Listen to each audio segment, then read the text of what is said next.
You're listening to Thunder Quack Podcast Network.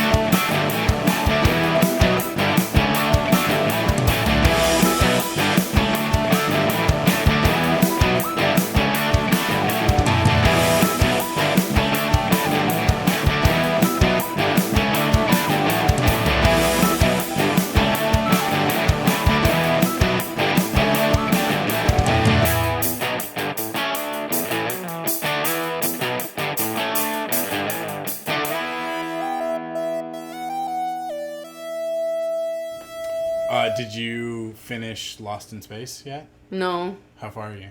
I didn't watch any more since So last you're like week. 2 episodes in? I got 2 episodes in, and then I worst. accidentally started watching Scandal again. Because I didn't want to watch anything that was like involved over my lunch break. And I'd already finished my like 4th rewatch of all Friends. And so I was like, what can I just put on and not care about? Turns out Scandal. But turns out I care about Scandal a little bit more than I thought I did. Because like I'm way back. I've already watched this. I know I have. But I still am like, I don't remember what happens. I'm going to keep watching it. So I'm watching Scandal now instead of Lost in Space. But I'm also trying to watch Mortal Instruments. Because it's like, It airs like every week. And I'm a few behind. But it's also not super interesting, so. Okay, well, I have finished Lost in Space. Well, we can't talk about it, because... I know. Did you love it? I think it's fantastic. Awesome. And the only thing that sucks about it is that it's only 10 episodes. Oh, and I don't even think they've picked it up for a second season yet. Really? Yeah, like... You would think that because it seems like it's been doing well. I Maybe they've just been advertising it a lot, so... They've been advertising it a lot, and therefore a lot of people, I think, have checked it out. Right, but I don't maybe know. not necessarily, like, watched it all or anything. Yeah. That's fair, because that's actually, like, me, right? I haven't really... I checked it out, but I didn't finish watching it, so... Not to say it's not good, though. It is quite good. It's so hard to search things for shows like this because it's... There's a gajillion different hits. You can't put Netflix season 2 because... like there's a season 2 of the original series. Right? Oh, right. So, interesting. Not super easy. I feel like it would have been, like, told if we were getting another one. Oh, wasn't it like super expensive for them April to make? April 15th, 2018, Lost in Space co-creators Burke Sharpless and Matt Sazama are already working on season 2. Well, that's good. Doesn't necessarily mean it's been picked up though, does it? Not necessarily. But it makes sense that they would be. Do you know if Altered Carbon got picked up? No, I don't. Lost in Space showrunners working on season 2 with or without Netflix is okay. Well, it's not the best awesome. news, but I just want it. The show was really good. I think it was really, really good. Altered Carbon. Because that's the other, like, basically those are, like, the 2 huge ones that they spend a lot of money on. Man, they keep spending a lot of money in Vancouver on these shows and then only doing 1 or 2 seasons. I'm still devastated with Dirk Gently. Not renewed I'll never yet. get over it. Not renewed. Interesting. You'd get over it a lot faster if you knew more about Max Landis. Okay, well, yes, we've talked about Matt Landis before, so. Max. Yeah. Someone else can take over for him, and I could still get my quirky Dirk Gently. Anyways, so do you have a new show that you're moving on to after Lost in Space? No, Lost in Space has been distracting me from a couple of things. The shows that are all over my PVR, like I'm way behind on. I'm like 2 episodes behind on Flash. I'm still at the beginning of the year with Legends of Tomorrow. Like I think I've got and the season's over, so I need to finish it. Yeah. I thought you said it got better though, and that you like were interested in watching. No, I love it. It's a great show. It's not priority viewing for me. It's fair. It's when I generally put on Legends when I'm doing something else. Right, I remember you saying that. So like I've got some work to do tomorrow, so I will probably put Legends on while I do that.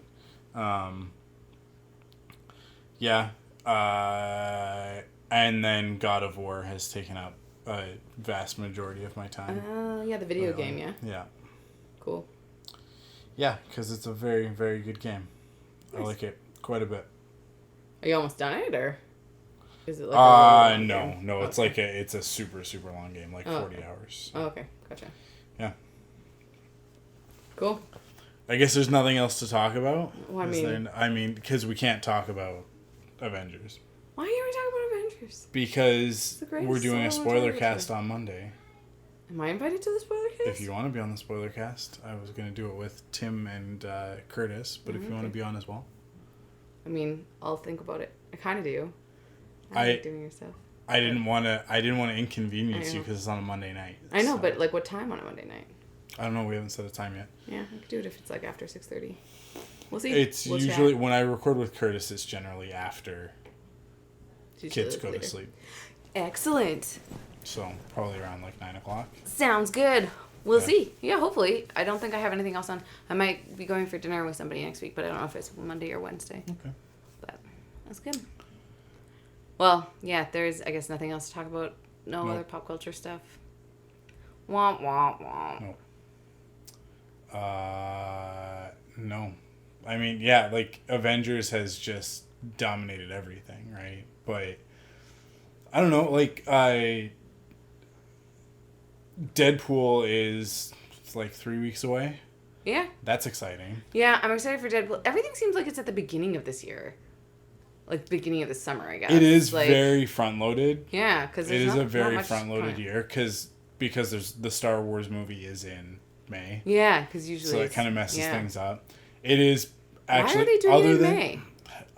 okay, so it's complicated, and it's never been confirmed, but my running theory is that this was the year we were supposed to get 2 movies, Oh. right? We're supposed to get Han Solo was put into production earlier than I think they anticipated Okay. because Josh Trank's movie fell apart. Oh, I Right. don't know who Josh Trank's movie was. So okay, Oh. so back in I guess 2015 they announced, or maybe they announced them in 2014, but sometime before Star Wars Celebration in 2015, which was April of 2015, we knew that Rogue One was happening, and we knew that Josh Trank, which Rogue One was Gareth Edwards, written by Gary Whitta and others, but story by Gary Whitta and John Knoll, and then directed by Gareth Edwards. And then Josh Trank was supposed to direct another movie. Oh. At Star Wars Celebration, there was a panel that was scheduled that Matt and I were at that was supposed to be Gareth Edwards comes out for half an hour, talks about Rogue One. Mm-hmm. Josh Trank comes out for half an hour, talks about his movie. Mm-hmm. And more than likely, Star Wars Celebration, that panel would have been when they revealed what that movie was going to be. Right. But a few months earlier, Josh Trank had been working on Fantastic Four, which came out later that summer. Right. And I think it was summer 2015. Maybe it came out in 2014. And there was all sorts of problems with that production. Oh, with Fantastic Four. With Fantastic Oh. Four, to the point that Simon Kinberg, executive producer, who's also one of the executive producers on like the X-Men movies and other stuff, he had to come in because Josh Trank was refusing to come to set. So there were like actors and stuff on set Oh my god. waiting Yeah. and no director. What? And when he got there, they had rented, I think it was like New Orleans or something like that they were shooting in. They had rented Trank and his wife this like historic house. No, right, yeah. And when Kinberg went there to like find out what was going on, he stepped in and it was like they had like trashed the place. What? There was just like Wow. I don't remember the exact description, but like But is I this can't, like an actual thing that happened? this is an Like, actual is thing like that happened. wow. Yeah. So Josh Trank, his wife, and their 2 dogs had just like totaled the place, like rock star style. Wow. Right. And so Kinberg like basically went there, tried to talk to Josh Trank for a little while, and was like, this isn't working, and basically left, went back to set, and went, Josh won't be coming back, I'll be finishing the film. No way. And he directed the remainder of Fantastic Four and did the post-production on it. I didn't and know that's that. why That's Fantastic crazy. Four is such a disjointed mess. Because it's 2 movies. Like, there's the movie that Josh Trank was making, and then the movie that the studio wanted him to make, which is the movie that Simon Kinberg came in and made. Right. Now, the Star Wars connection here, other than Josh Trank being set to direct a Star Wars movie, is that Simon Kinberg's an executive producer on Star Wars Rebels. Oh, so he probably has. So I'm willing to bet, I would stake my reputation as a Star Wars podcaster and predictor of many things, that Kinberg got in the car and on the way back to set called Kathleen Kennedy and said, you got to get out of this deal as soon as possible. Oh, yeah. You cannot work with this man. And it's... That would have been simultaneous, like kind of around the time, hey? Yeah. Yeah. Interesting. Now, in Josh Trank's defense, the studio was basically like screwing around with his movie. He wanted to make a specific Fantastic Four film, and the studio didn't want him to make it. Fox didn't want him to make that movie. Why would they hire him then if they didn't want his movie? Like, Because this always happens. It comes in waves, right? It's happened so many times throughout Hollywood's history, where you have the established studio machine and it's cranking stuff out and people get tired of it. Yeah. And then some indie darlings come along and make really cool movies, and Josh Trank made Chronicle, and Chronicle is a fantastic movie. Max Landis wrote that. So it's like, I give Max Landis credit. He is a very talented writer. I just think that he's a bit of a jerk. Yeah. He's got some wrong-headed ideas, I think. But, yeah, Josh Trank made Chronicle, which is have you ever seen Chronicle? No. It is like a found footage Oh. superhero movie. Cool. Basically. That sounds awesome. Yeah. And it's fantastic. It's a great movie. Michael B. Jordan is in it. Gotcha. It's like it was one of his like breakout things. Gotcha. Because he'd been on The Wire, he'd been on Friday Night Lights, but then Chronicle, I think, was one of his first. It was one of his first like featured starring roles in a movie. I'm pretty sure. Cool. And that movie was a big deal. So the studio went, well, Fantastic Four is sort of like stuck in limbo. I'm sure that they just had like a general meeting with them and were like, if you could do any superhero property that we've got, what would it be? Right. Yeah. You know, we've got anything X-Men, we've got the Fantastic Four. Who else does Fox have? Silver Surfer as a result, because this was back then before they sold him back to Disney. So I imagine that the conversation was like, what would you want to do? And he pitched them a Fantastic Four movie, and they went, awesome, totally, sign deal. Like, here you go. And then he started making that movie, and they went, could you make it a little bit more family friendly?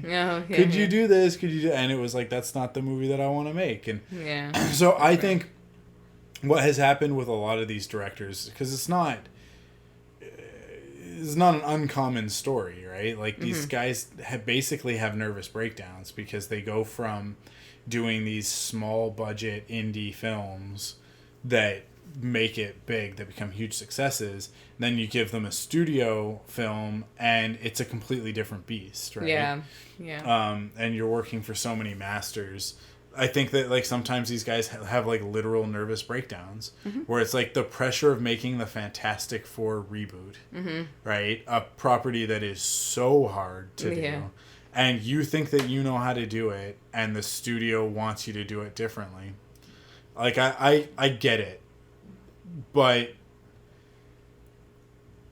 like, I think that Lucasfilm was right to cut ties because they made all of these deals. Lucasfilm made all these deals early on after the Disney purchase. Mm-hmm. And they got Gareth Edwards in there, who had done Monsters, which was his indie movie that he went... Monsters, like that sort of like... It was the it was post-apocalyptic thing. Which is like a found footage sort of thing as well. Cool. Yeah. Not found footage, but it was very handheld and Veritas style, right? And he, like, Gareth Edwards, the thing with that movie is that, like, he wrote it, he directed it, he did the post-production, like the special effects. Movie. He edited the movie, he did the soundtrack, like, he made that movie. And it was just like 2 actors and mainly, and then like some other people, right? But it's mostly just those 2 actors. So they gave him Godzilla. Right. And personally, I think that he made a perfect Godzilla movie for 2016, whenever that one came out. Maybe it was 2015. I think that he nailed it. Now, most people think they like Godzilla, but they don't. They like a giant monster destroying buildings. Mm-hmm. But Godzilla movies are 90% scientists making up science, and then 10% Godzilla fighting things.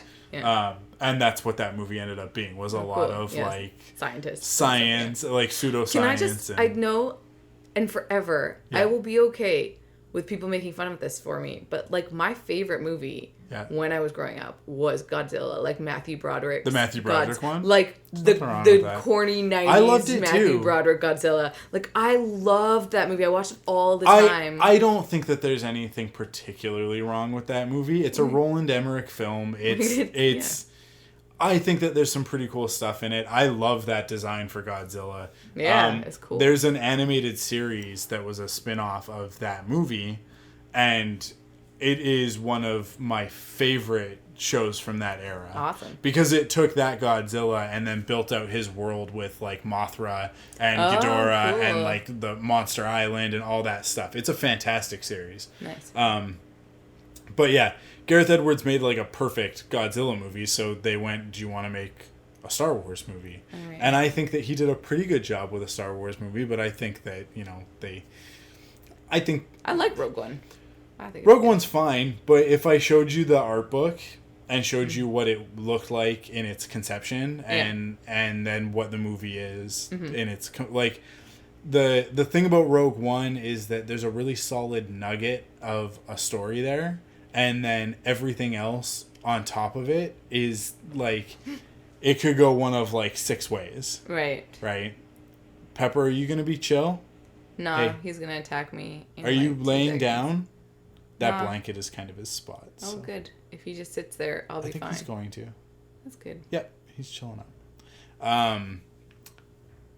So I think he did fine, but I think that there was a bit of that same sort of studio thing. I think that Gareth Edwards I think because he had done Godzilla already, that he knew what he was getting into. Right, yeah. So he was a little bit more prepared for the Lucasfilm Disney machine, right? Yeah. To come in and be like, we're doing major rewrites, you're going to go back and you're going to reshoot all this stuff. Right. The Jyn Erso character isn't working, you need to fix it. Yeah, right? yeah. Because the third act of that film, all of a sudden she goes from anti-establishment, I don't care about your stupid rebellion, to being like, hope is all we have. I'm Princess Leia's proxy, because she's not in this movie until the last 2 seconds. Spoilers. That is my biggest complaint with that movie, is that like the first act is a jumbled mess, and the beginning of the third act, the movie completely changes tone. Yeah. And then the third act itself, like the rest of it, like the action and everything is phenomenal. It's some of the best Star Wars. Oh, yeah. That's the Starfighter stuff is like that beach fight is so great. Yeah. So it's interesting. There's a good movie there. It's just not what ended up on screen. But I think, like Josh Trank, they like... So he was supposed to have the other movie this year. He was supposed to have the other... So he was supposed to... If the timeline would have followed through, I think that his movie... Yeah, because Rogue One was last year, right? Mm-hmm. So I think, It seems like it was... They were gearing up. Rogue One had just begun production. They had done some shooting and then taken a break to do Star Wars Celebration. and then Gareth Edwards was leaving to go shoot in a new location. Because I think they'd either done some of the studio stuff or they had done some of the location stuff. Right, and then they were going to switch off. So in between, they found time for him to come for basically like a day. Nice. To Star Wars Celebration. And then Josh Trank was supposed to start that summer, I think, like after Fantastic Four's press tour sort of thing, right? Right. It's like do press, and then he would go do Star Wars. And that didn't happen. But if that timeline would have followed through, they would have been able to... I mean, like, if that timeline would have followed through, it actually probably could have come out last summer. So last year might have been... The 2-movie year. The 2-movie year. So we would have gotten Rogue One, Josh Trank's movie, and then The Last Jedi. And then this year, Solo, and then whatever was supposed to be next. And then...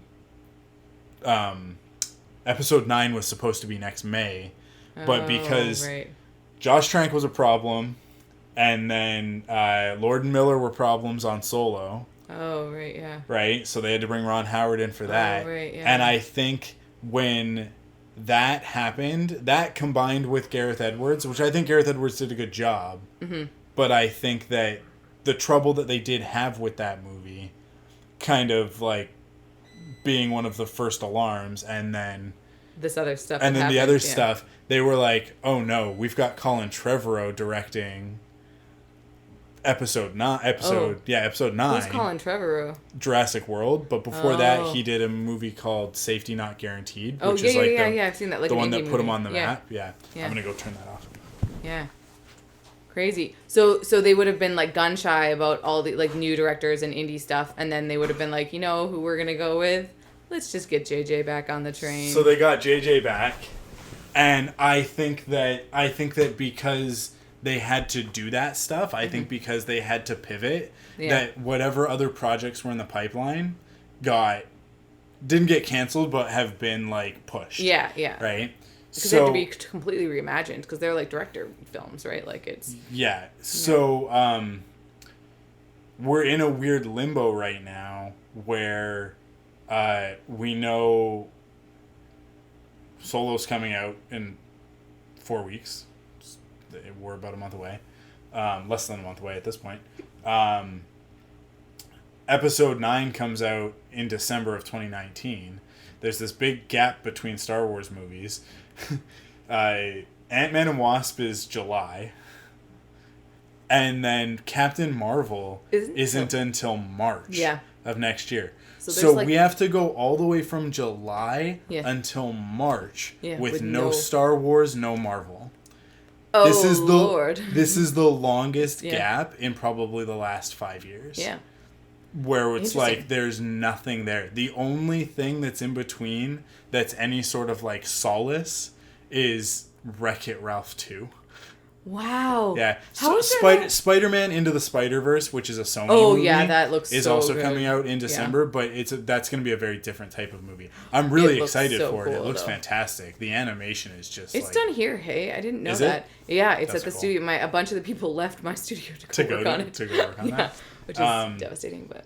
Yeah, so like when you look at 2018 as a film year, it is very heavily weighted. Yeah. But we don't know what Star Wars movie is happening after Episode 9. Right. We know that Rian Johnson's been contracted to produce a trilogy, and he's going to direct the first one. Ooh, that's exciting. And it's not part of the Skywalker universe. The Skywalker saga, nice. Right? So it's going to be a completely new story. How exciting. I think he'll do that well. I think so as well. Yeah. I think especially like given the license to go tell his own story. Yeah, I was gonna say and within that world, Jedi. like he's gonna love that world and honor it, but do something completely different, which is so cool. And then Star Wars Resistance just got announced yesterday, which is the new animated series, which is coming this fall. Nice. Which takes place just before Force Awakens. Ooh. And Poe Dameron is in it. Ooh. Oh yeah, that's what you Oscar Isaac is going to actually be voicing Poe Dameron, which says to me that he's in the first episode and in the finale. Yeah. And that's it. Yeah. But that's fine, because that's more than I ever expected. Yeah, that's so cool. I thought that they were, because the Star Wars Resistance, that title, I got registered basically about 2 months ago. So Matt and I talked about it on Rebel Cells, but it was like, oh, obviously they're doing something about Right. How can you tell when something pilots. got They registered? registered the domain, and Oh, right, then yeah. there's like trademarks and stuff like Right. that Lucasfilm files. Right, yeah. People pay attention to that stuff and then go Interesting. like, oh, Of course they do. this Star Wars something was just registered. Wow, interesting. And then it gets reported on. Yeah. So we're going to find out like why he got the reputation as the best pilot in the Resistance. No, so we thought, like, this early speculation was like, oh, well, this is going to be young Poe Dameron. Yeah. Star Wars Resistance. It has to be about, like, Poe and Snap Wexley and Jess Pava and, like Black Squadron, basically, before they joined the Resistance. Because Poe was a New Republic pilot. Poe and Snap were both New Republic pilots, and then Leia recruits them to the Resistance. So there's a story there to tell, and I don't know, we might still see some of it, I think, but I thought, like, okay, if you make him young enough, then it doesn't have to be Oscar Isaac. You can get somebody else to do the voice because he's like a teenager, right? But this story is actually going to be about basically like this bush pilot kid who like builds his own starfighter and is like Awesome. he's like one of the best starfighter pilots in the galaxy, but he's like from the middle of nowhere. Awesome. And That's cool. it'll basically be a story of like Poe Dameron recruiting him to join the Resistance. Gotcha.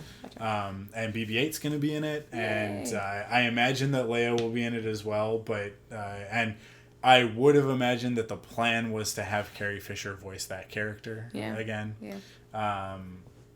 Yeah. But This would have had to been in production for a long time if it's coming out in about September. probably about a year and a half. Yeah. Because it's yeah. So that's gonna that will at least carry me through, because it's like the style is the art style is incredible, because it's got like all we've seen so far is one still. It's basically BB-8 in the corner and then this kid's ship, and it's like it's anime inspired, so we haven't seen what the characters look like, but what other than BB-8, what we have seen in that still, it's very bright and colorful. Reminds me a lot of Zelda Wind Waker, like that cel shaded style. But it's also kind of got a little bit, because BB-8's proportions are different. They're not the same as the movie. He's a little bit like sort of chubbier, kind of like because it's anime, like right? cute and anime, yeah, for sure. So I get a little bit of like a Miyazaki vibe from it. So I think that'll probably be what it's like. Cool. Hopefully we get some more news on that soon. I'm curious to see what the big like studio films are going to be and there's got to be something coming up, but we'll see. It could be one of those weird things too about like Disney taking a break for its taxes or something. Maybe it just had too many things that was coming out and it needed like quarters to rest or something. Yeah, like how when they tanked John Carter and everything. They didn't want to like do that again or whatever. Yeah. Well, I mean, like, Disney has a full slate. They've got some big stuff coming out later this year.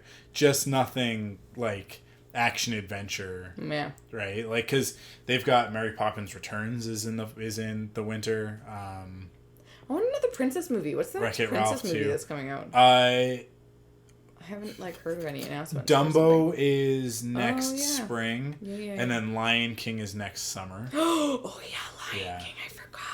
Lion King's gonna be so good. Oh yeah. Oh, and then Jon Favreau was, he's signed a deal once he's done Lion King, and I think he has one other movie. Is he directing Lion King?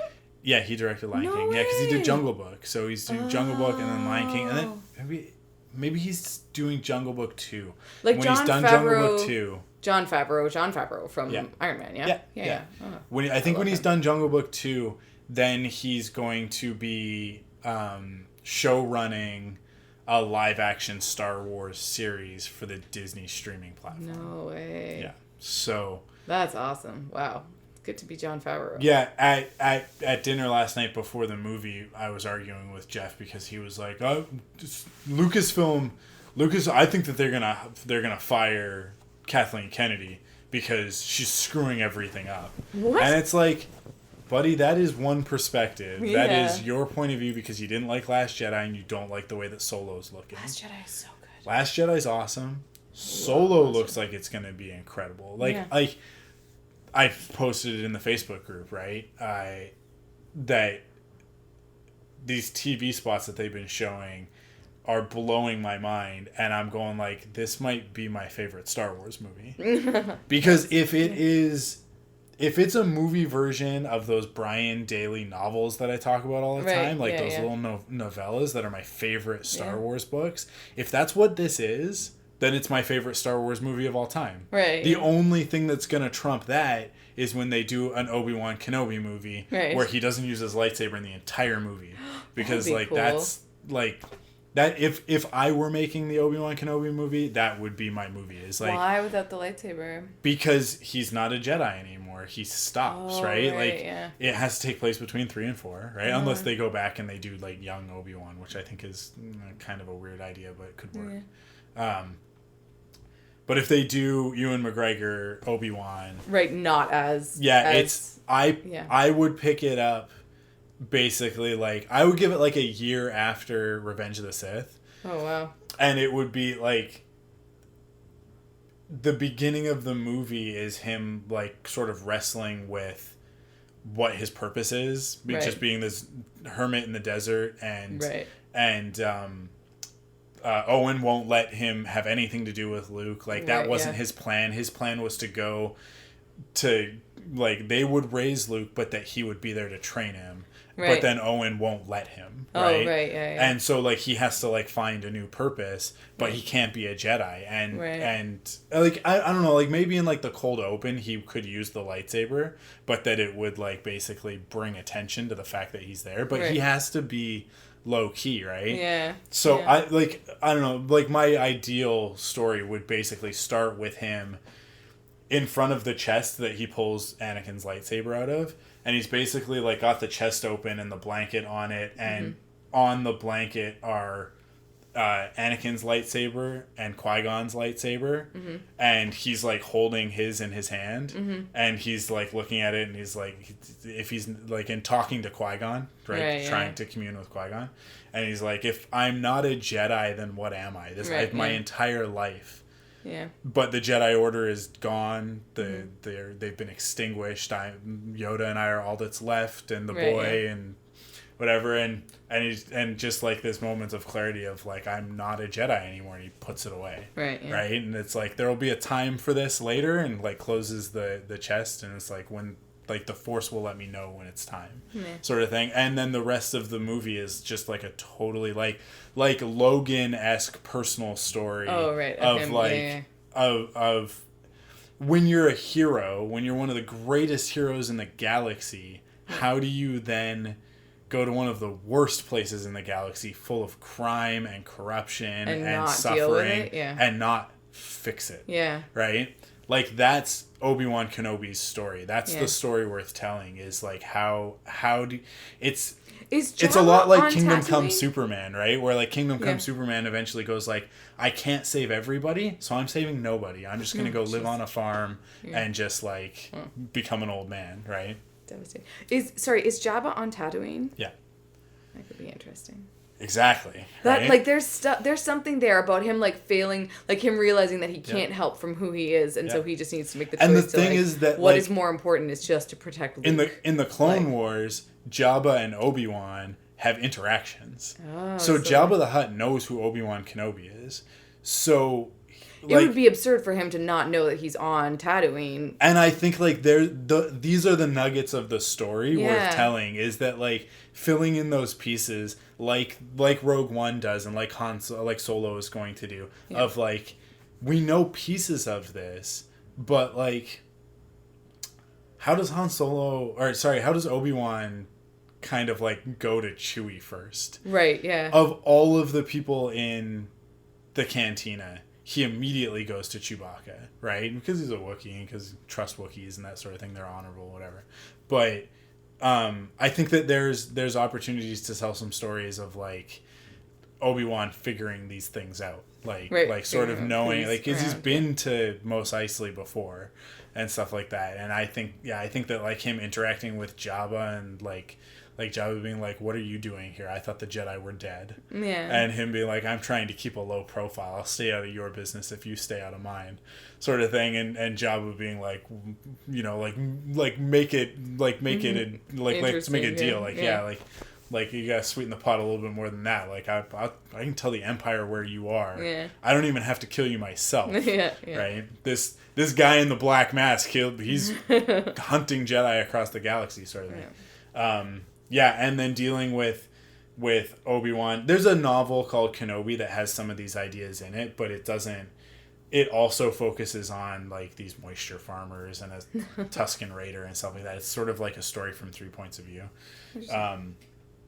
And so there's not enough Obi-Wan in the Kenobi novel, and my Kenobi story would just be like him. Yeah. Like you would never see anything from anybody else's perspective. It would just be his story. Cool. But I don't know if they're gonna make that movie because I don't know that Disney has the guts to make a movie about Obi-Wan Kenobi without a lightsaber in it.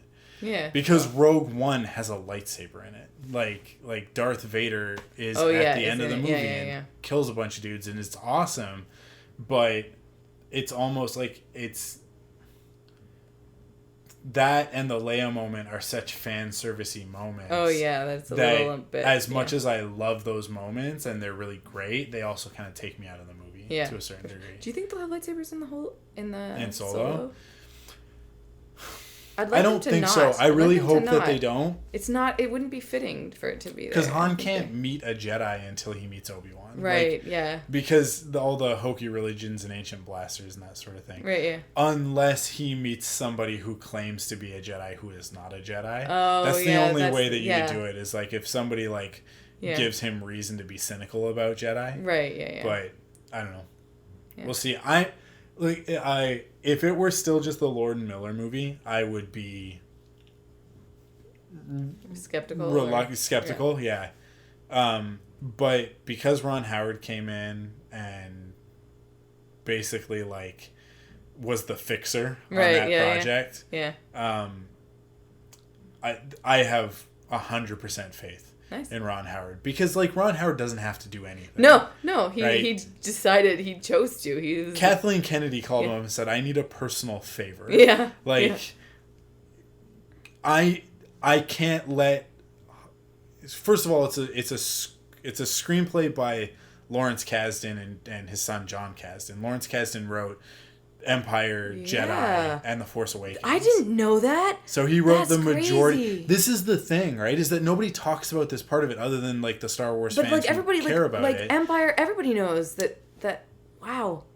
The definitive voice of Han Solo wrote, along with his son, wrote this movie. That's crazy. Ron Howard came in and fixed it. Yeah. That's all I need. Yeah. And then what I've seen, it's Donald Glover is Lando Calrissian. Woody Harrelson's in it. Chewbacca looks better than he's ever looked in any of these movies. More expressive, more animated, and really emoting and giving a performance. Mm-hmm. The Falcon looks incredible. I love that. There's a really cool detail on it that I haven't heard a lot of people talk about, but on the front, because you know how it's got the cone on the front now, it's basically filled in on the mandibles. I haven't seen it. Oh, you haven't seen it? It's I'll Google it while you continue to talk. Well, I have a picture of it on my phone. Oh, okay. Because I bought a toy. Of course. Of it because I love it. I like it. This is gonna be heresy, and people are gonna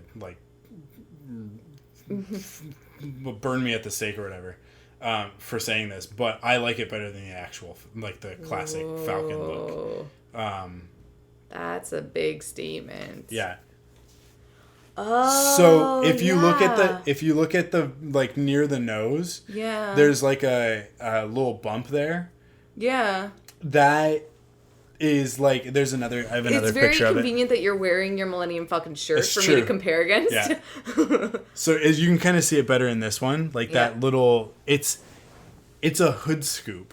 Oh. An air intake like on a hot rod, That's amazing. which is like the best detail ever because of course that would be because Lando on has Lando's- this thing souped up. He's basically like done the like the hood scoop and the redone the grill and and you know like put a spoiler on it and like you know the LED underlighting is like that's what Lando has done to the Falcon. Right. And then there's a really great novel that just came out called Last Shot, which is it's really cool because it's told in 3 separate timelines. Oh, so cool. it's told 3 years after the Battle of Endor.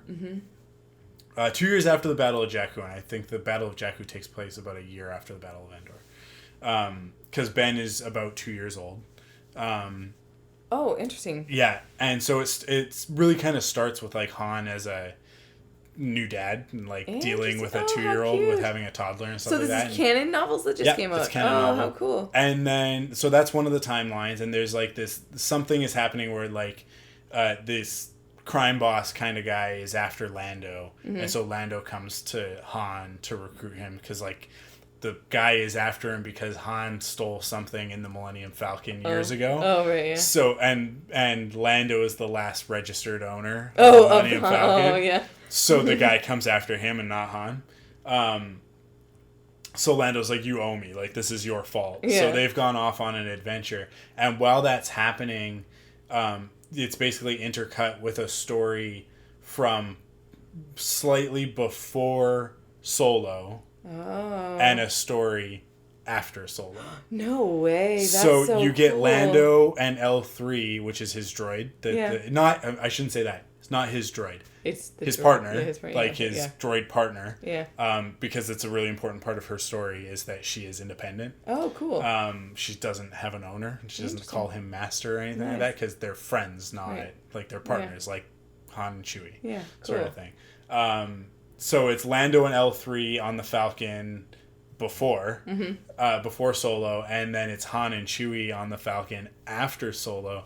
And there's a really great scene in it where Han's walking through the Falcon and sort of like reminiscing to himself about how it, like the first time that he stepped on the Falcon and how it looked, and it was Lando had it all. It was all, everything was, it was too clean. Yeah, it's like too it was shiny, so clean that it made you uncomfortable. You didn't want to touch anything, right? Yeah. And Han was like that's not how you live. Like, and he's sort of like thinking about like he's working hard to make sure that it looks like the type of place that Han would want to hang out, so that when people come on board that like they get it. And it's so hard because Chewie keeps picking up after him all the time, and Han's like, no, stop, like just leave it where it is, like I'm like it's I put that there, like leave my piles alone, sort of thing.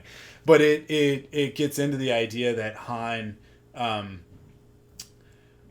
as a smuggler is a genius because he's like, because the Falcon could be this incredible flashy fastest ship in the galaxy, right? Yeah.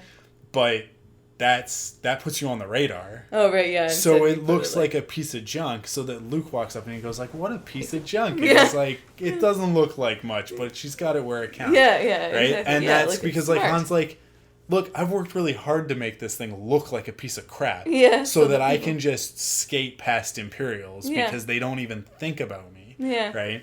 So I That sounds like a cool, what's the novel called? Last Shot. Last Shot. Yeah. And the audiobook's really great because the 3 different timelines are read by 3 different narrators. Oh, how cool. So you know which timeline you're in. Yeah. Because sometimes they'll be like, sometimes in one timeline they'll be with Lando, and then other times they'll be with one of the bad guys, or whatever. But you just like, want to make sure you're following the right timeline. But you know which so timeline it is because nice, if you're paying attention to because there's like I can only describe it this way. There's a white dude doing the present day timeline because it's basically Han, right? So it's a guy who does a really great Han. He does a really good Lando as well, but he does a really good Han. And then it's really weird because the Han storyline is actually, it sounds like, and this is me making an assumption, but it sounds like it's an African American person narrating that, because he's kind of got a little bit of like a, he's just got kind of like a swagger to the way that he reads. And then Lando's story is read by a woman. Oh, okay. Like Lando's timeline is read by a woman, which I think they made that choice because of L3, yeah. because it's really L3's story, and Lando is just kind of cool. because Nice. she needs the ship. Interesting. Yeah, I'm only probably about 3 hours into it, but it is fantastic. Cool. It's a really, really great Nice. story. Nice. Sounds fun. Well, lots happening in Star Wars world, so even though we didn't have anything for That's me to always talk easy about, to you talk literally about. just were able to talk for like an hour. But now you're all caught up, and I so is am. everybody who's listening. And excited so, about all the Star Wars stuff. Yeah. I'm There's a glad that lot, there's like, of so stuff happening. all of that to say that the next, after Solo, after Ant-Man and Wasp, 'cause Solo and then Ant-Man and Wasp in July. After that, it is going to be forever until we get Marvel/Star Wars. Yeah. I don't even know when the next DC movie is. I guess it's Aquaman. Yeah, I have no idea. And I think it's sometime next year. Yeah. But there's still lots of really cool How is stuff out Aquaman there. not out yet? They've been working on the visual effects on that for like ages. Like I remember them like hiring for that movie like a long time ago. I don't know, but the last thing I'll say before we finish this one is that I really wish that the joke in the Deadpool trailer where he's like, where he says to Cable is like, "Oh, that's so dark." He's like, Yeah. "Are you sure you aren't from the DC universe?" Yeah. I really wish that wasn't in the trailer, because it would have been way better to hear that for the first time. in the movie. While you were in the movie, yeah, Like, yeah. But it's a good joke. It looks like its release date for Aquaman is in December, Is it this December? Okay. but like really close to Christmas. Maybe that'll Like, hold it's us over weird then. that it's a Christmas movie. I know that I give the DCEU a really hard time, but I'll watch all of their stuff.